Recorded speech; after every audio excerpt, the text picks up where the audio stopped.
So for number 39, we want to find out whether the series is convergent or divergent. And we're going to do this using the divergence test, which says that if you take the limit of the terms, so whatever's inside the summation symbol, and you take the limit as n goes to infinity, if that limit is not equal to 0, it means that it diverges.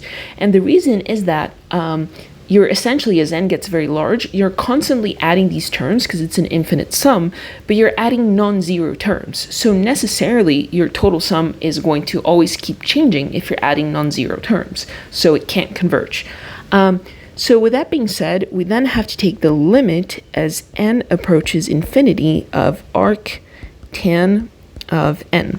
And the way that we're going to do this is we're going to understand the behavior of arctan of n through the graph of y is equal to arctan of x.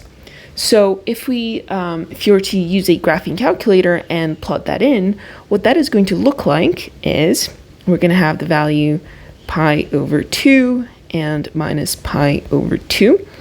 And the graph of arctan x is going to get closer and closer to this asymptote pi over 2 on one side and then minus pi over 2 on the other side, but it's never actually going to reach it. It's the asymptote. And the reason for this is that if we take the tangent of pi over 2, that's going to go to infinity. So given that arctan is the inverse, if you take the limit as x goes to infinity, the arctan is going to get closer and closer to pi over 2.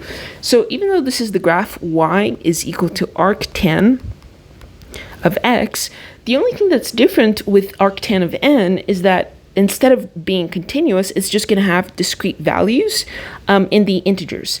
But the point is that the behavior is going to be the same. So as n gets very, very large, arctan of n is going to get closer and closer to this value here, pi over 2.